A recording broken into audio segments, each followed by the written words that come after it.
ونصلی علی رسول الکریم اما بعد فاعوذ باللہ من الشیطان الرجیم بسم اللہ الرحمن الرحیم فطرت کے مقاصد کے کرتا ہے نگہبانی یہ بندہ سرائی ہے مرد کوستانی آج کی اس خوبصورت تہذیبی ریفرنس کی تقریب کے صدر جناب مشتاق غوثی صاحب اور مہمان خصوصی سابق وزیر اور موجودہ مشیر برائے وزیر اعظم آزاد کشمیر جناب چودھری رفیق نیر صاحب، مرکزی نائب صدر پاکستان پیپلز پارٹی جناب عبدالقیوم قمر صاحب، قبلہ باجی حافظ عبدالرحمان صاحب، چودھری مالک صاحب، شبیر رضا صاحب، نال کے اندر اور اس پروگرام کے اندر موجود جناب حاجی حنیف کٹانہ صاحب، نامدار بشیر صاحب، اور اگر میں نے سب کا نام لینا شروع کیا تو وقت بھی مختصر ہے۔ بالخصوص آج کی اس تقریب کے میزبان جناب معصوم طفیل گور صاحب، جناب چودھری اعظم غازی صاحب، بار رضا صاحب، چودھری جاوید صاحب اور کرجائی گرد نواز سے جتنے بھی لوگ یہاں پر موجود ہیں، انتہائی خوبصورت مجلس ہے اور سارے لوگوں نے چودھری تاج محمد مرحوم کی زندگی پر اپنے مقالات اور خیالات کا اظہار کیا۔ چودھری تاج محمد مرحوم کی زندگی کے مختلف پہلو ہیں، ایک پہلو وہ تو اس پہ کوئی بات کرے، ان کی زندگی کا ابتدائی عرصہ جو ہے وہ سرکاری وہ جاب میں گزرا، پولیس کے اندر انہوں نے مجھے عرصے کا پتہ نہیں لیکن مختصر عرصہ انہوں نے پولیس کے اندر بھی جاب کی، لیکن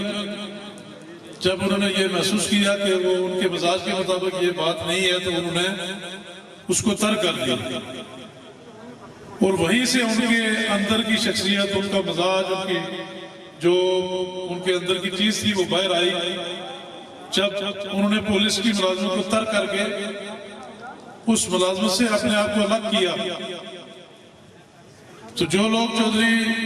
صاحب کی زندگی کو جانتے ہیں وہ یقیناً یہ سمجھتے ہوں گے کہ جب انہوں نے نوکری چھوڑی تو پھر آزاد کشمیر کی سیاست کے اندر اپنی زندگی میں جو کردار تھا وہ ادا کیا، اور بالخصوص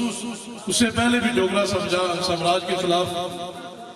تحریک آزادی کے حوالے سے جو ان کا کردار ہے وہ مثالی ہے، ڈوگرا سامراج کے خلاف ان کی جدوجہد مثالی ہے، اور اسی طرح ان کی زندگی اپنے جو ارتقائی مناظر طے کرتے کرتے میں نے ان کو اپنی زندگی میں نے کوئٹہ کے شہر میں ان کے ساتھ 3 گھوڑے بھی ہوا کرتے تھے، اور ایک پہ خود بیٹھے ہوئے ہوتے تھے اور 2 یا 3 گھوڑے ان کے پیچھے ہوا کرتے تھے۔ جب پہلی بار میں نے دیکھا تو میں نے کہا کہ یہ بزرگ کون ہے، تو مجھے اپنے ایک بھائی عزیز تھے جو میرے ساتھ، انہوں نے بتایا کہ یہ چودھری تاج صاحب ہیں، یہ کرجائی کے رہنے والے، اور ان کی والدہ کا نام تو ہم اپنے بزرگوں سے سنا کرتے تھے، اپنے بڑوں سے سنا کرتے تھے۔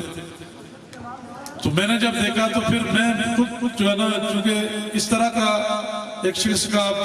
بازار میں اپنے ایک گھوڑے پر سوار اور گھوڑوں کے ساتھ سفر کرنا، یہ بھی بڑی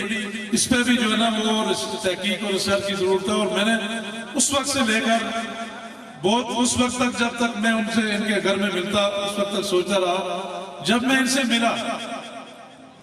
جب میں نے ان کے چہرے کی طرف دیکھا، ان کی آنکھوں کی طرف دیکھا تو مجھے کچھ اور چیز محسوس ہوئی، اور وہی چیز جو ہے ان کی آخری زندگی کا اصل منظر تھی کہ انہوں نے دنیا کے سارے نظام دیکھے اور دنیا کے اندر ظلم اور جبر کے خلاف بھی لڑے، ڈوگرا سامراج کے خلاف بھی لڑے، اپنے اور پرائے لوگوں کے خلاف بھی حق کی جو ہے نا وہ آواز بلند کی اور لڑے، اور ان کے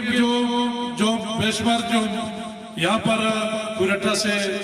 جاٹ قبیلہ کے لوگوں نے، راجپوت قبیلہ کے لوگوں نے، وکلاء نے اور مختلف سیاسی جماعتوں کے لوگوں نے ان کے حوالے سے جو باتیں کی ہیں، یقیناً وہ ان کی زندگی کو جانتے ہیں، جس طرح راجہ صغیر صاحب نے ان کی زندگی کے حوالے سے ذکر کیا، محفوظ صاحب نے جو ان کے بالکل پڑوسی ہیں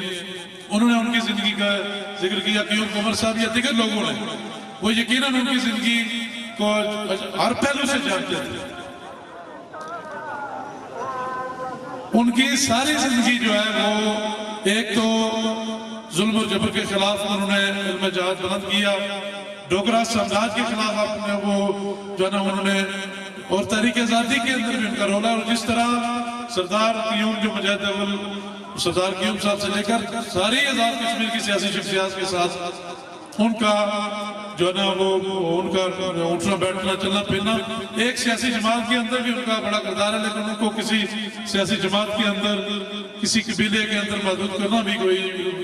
کوئی بات اچھی بات نہیں ہے. وہ سب کے لیے سرمایہ تھا اور وہ انسانیت کی معراج کو پہنچ چکے تھے. وہ انہوں نے ان کی آخری زندگی جو ہے 20-25 سال انہوں نے اپنی زندگی جو ہے نا ایک بستر پر آپ لوگوں سے الگ ہو کر اور خاموش رہ کر، یہ دونوں چیزیں سیاسی آدمی کے لیے سب سے مشکل ہے کہ وہ سیاسی آدمی جو ہے وہ لوگوں سے الگ نہیں رہ سکتا اور وہ خاموش نہیں رہ سکتا. لیکن جو تاج محل مرحوم نے وہ دونوں چیزیں ترک کی. اس کی بھی یہ وجہ تھی کہ انہوں نے دنیا کے ساری چیزوں کو دیکھا، پرکھا، سمجھا اور بالآخر اس نتیجے پر پہنچے کہ یہ ساری چیزیں جو ہیں اب اصل فضول ہیں، اور اصل جو زندگی ہے وہ آخری زندگی ہے. اور اس کے لیے اس کی تیاری میں وہ روحانی منزل کی طرف چلے گئے. اور جو آخری ان کے زندگی کے ایام تھے، میں نے ان سے میری 2 مرتبہ ملاقات، یہاں پر 3 مرتبہ ملاقات ہوئی. ایک مرتبہ مطلوب انقلابی مرحوم ابو غفور کے ساتھ ہم آئے اور وہ بالکل گرمیوں میں رضائی جو ہے نا وہ ڈھانپ کر سوئے ہوئے تھے، لیٹے ہوئے تھے گرمیوں میں. تو گرمیوں میں رضائی جو ہے اتنی آسان ہوتی ہے کسی کے لیے، اور سردیوں میں ننگا رہنا کتنا آسان ہے. یہ چیزیں بڑی مشکل ہیں، یہ بہت دیر میں انسان سمجھتا ہے. اور وہی لوگ سمجھتے ہیں جو جن کا تعلق روحانیت سے ہے، جن کا تعلق انسان کی زندگی اور انسان کی زندگی کے فلسفہ کو سمجھنے والے لوگ جو ہیں اس بات کی آخر تک پہنچتے ہیں. تو یقیناً میں اگر لمبی بات کروں گا تب بھی مقصد وہی ہے کہ چودھری تاج محل مرحوم جو ہے وہ انہوں نے ساری دنیا کی معمولات کو سیاست کو سماج کو ترک کر کے اپنے آپ کو الگ کیا اور انہوں نے روحانیت کی زندگی گزاری اور وہ اللہ کو پیارے ہو گئے. ہماری ساری نسل آنے والے جو لوگ ہیں وہ ان کی زندگی کے سارے پہلو وہ ان کو سوچتے پرکھتے رہیں گے اور شاید کسی نتیجے پر نہ پہنچے. لیکن میں جس نتیجے پر پہنچا ہوں وہ یہی ہے کہ دنیا کے سارے معاملات کو دیکھ کر آخر انہوں نے ساری چیزوں کو ترک کر کے اپنی زندگی کو تبدیل کیا اور پھر روحانی مناظر کو طے کر کے آج ہمارے بائیں طرف اپنی آخری منزل طے کر کے وہاں اوپر میں موجود ہیں. یقیناً اس طرح کے لوگ جو ہیں وہ سیاسی طور پر، سماجی طور پر اور روحانی طور پر زندہ رہتے ہیں اور ان کی قبر جو ہے وہ لوگوں کے لیے فیض کا باعث بنتی ہے. یہاں پر علامہ باجی صاحب بھی موجود ہیں، وہ یقیناً روحانیت کے حوالے سے وہ جو چیزوں کو سمجھتے ہیں ہم سارے نہیں سمجھتے. تو اگر ایک جو ہمارا المیہ یہ نہیں ہے کہ ہمارے گجر قبیلہ کے اندر، یہ سارے لوگوں کے اندر شاید ہو، لیکن ہمارے اندر زیادہ ہے کہ جب ہمارے موسم، ہمارے اولیاء کاملین، ہمارے سیاسی کاملین، ہمارے بڑے لوگ جب تک زندہ رہتے ہیں ہم ان کی ٹانگیں کھینچتے رہتے ہیں، ہم ان کی بدخوئی کرتے رہتے ہیں، ہم ان کو جو ہے نا طرح طرح کے القاب دیتے رہتے ہیں. جب چلے جاتے ہیں اس وقت ہم اچھے الفاظ سے یاد رکھتے ہیں. میرے بزرگوں، بھائیوں اور دوستوں، اپنے مسلوں کو، اپنے بڑوں کو، اپنے اچھوں کو اپنی زندگی میں، ان کی زندگی میں بھی ان کے چہروں کو خوش رکھیں. اسی میں ہماری افریت ہے. میں لمبی بات کر گیا، رفیق نیر صاحب نے بات کرنی ہے، چودھری یاسین صاحب بھی قریب پہنچ چکے ہیں، وہ بھی بات کریں گے. میں آخر میں ایک شعر کے ساتھ، میں بہت سارے یہاں پر